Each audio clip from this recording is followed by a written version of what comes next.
रात का सन्नाटा फाड़कर पटना की सड़कों पर गूंजी पुलिस और गुंडों की गोलियां, चमकी आग और लहू से लथपथ हुआ मैनेजर। क्या यही है बिहार की नई सरकार का अपराधियों को दिया गया पिंडदान का इश्तिहार? देखिए खगोल का वो खूनी मैदान जहां पुलिस ने एक कुख्यात बदमाश को बनाया निशाना, और वो भी बिहार की राजधानी से। पटना में जब आधी रात को कान खड़े कर दे ऐसी मुठभेड़, पटना एसटीएफ और खगोल पुलिस ने शुक्रवार तड़के एक कुख्यात अपराधी को घेरा और 6 से ज्यादा राउंड गोलियों की गूंज ने हिला दिया इलाके की नींद। जब धुआं छटा तो नजर आया ये मंजर, जमीन पर पड़े खाली कारतूस, एक बरामद हुआ कट्टा और गोली के निशान। ये है खगोल लक का वो खौफनाक नजारा जहां पुलिस की गोली से छलनी हुआ अपराधी मैनेजर राय। और ये मैनेजर कोई छोटा मोटा गुनाहगार नहीं, दीदारगंज का ये आतंक डॉक्टर अनवर आलम की हत्या के सनसनीखेज मामले का आरोपी है। इसके अलावा रंगदारी, लूट और हत्या जैसे 12 से ज्यादा संगीन मामलों का साया है इसके सिर पर सवाल ये है, क्या ये सब सिर्फ इत्तेफाक है या फिर ये है नई सरकार का अपराध के खिलाफ शुरू किया गया ताबड़तोड़ अभियान? क्योंकि यह है लगातार 8वां एनकाउंटर। गोपालगंज से लेकर सारण तक, बेगूसराय से लेकर अब पटना तक, हर तरफ पुलिस का दबाव और गोलियों की आवाज। और याद दिला दें, सरकार बनते ही उप मुख्यमंत्री सम्राट चौधरी ने जो चेतावनी दी थी वो अब सच साबित होती दिख रही है। उनका वीडियो देखिए जहां वो साफ कहते हैं,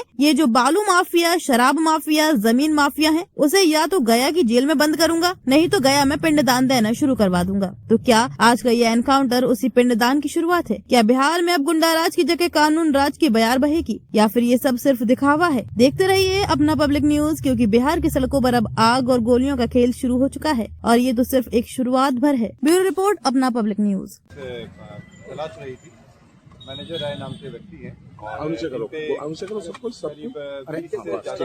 केस दर्ज है। आप सबसे आगे रखिए, लूट कर बन गए और लूट और आर्म्स एक्ट के बहुत सारे केसेस हैं, हत्या के कई ज़्यादा केसेस हैं और अभी ये कई केस में वांटेड भी था। खगौल थाना में ही एक केस में इस पर एफआईआर भी लगा गया था, इस पर इनाम भी डिक्लेयर किया गया था और इसके पीछे कई दिनों से पुलिस लगी हुई थी। इसमें हम लोग को एसटीएफ की मदद भी मिल रही थी और उनके सूचना के तहत हम लोग जानकारी मिली कि वो इस क्षेत्र में आया हुआ है। इसमें योजना बना के चारों तरफ से घेरा गया और तलाशी शुरू की गई। जब तलाशी शुरू की गई तो ये जब आ रहा था देखा कि पुलिस की चेकिंग चल रही है, उसमें भी भागने की कोशिश किया। भागने के क्रम में जब पुलिस की पीछा कर रही थी, उनसे बताया गया कि सरेंडर कर देने के लिए, परंतु ये इस गली में यहाँ पे घुस गया और अपनी स्कूटी से तोड़ के भागने की कोशिश करने लगा।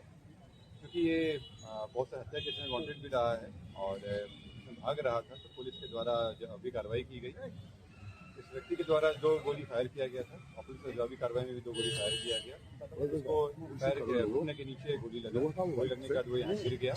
पुलिस के द्वारा तुरंत उसको अपने कब्जे में लेकर इलाज के लिए हॉस्पिटल भेज दिया गया, जहाँ एम्स का इलाज चल रहा है। ये खतरे से बाहर है और पुलिस के द्वारा काफ़ी अच्छा से काम किया गया और अपनी जान परवाह नहीं किए बिना भी जो थाना अध्यक्ष हैं रंजन के द्वारा बहुत ही बढ़िया से काम करते हुए एसटीएफ के सहयोग में और एसटीएफ के साथ मिलकर एक बड़े अपराधी को पकड़ा गया है और जल्दी हम उन लोगों पे चार्जशीट वगैरह करके ट्रायल करा के। सर, पूर्व डीजीपी के दामाद से भी रंगदारी मांगी थी इसने। इसमें बताया कि इस पे कई सारे केसेस थे, 20 से ज़्यादा केस हैं इनके ऊपर। इसमें से कई केसेस कॉन्ट्रैक्ट फिलिंग के भी हैं, कुछ डकैती के केसेस हैं, कुछ रंगदारी के केस हैं और आर्म्स एक्ट के केस हैं। तो ये काफ़ी कुख्यात भी था और इस पर पटना जिला से इनाम भी घोषित था और इस पर काफ़ी दिनों से कार्य चल रहा था। तो पटना पुलिस और एसटीएफ के सहयोग से बढ़ा। कितनी गोलियां चलाई गई सर अपराधी के द्वारा? अपराधी के द्वारा 2 गोली चलाया गया था और जवाबी पुलिस के द्वारा भी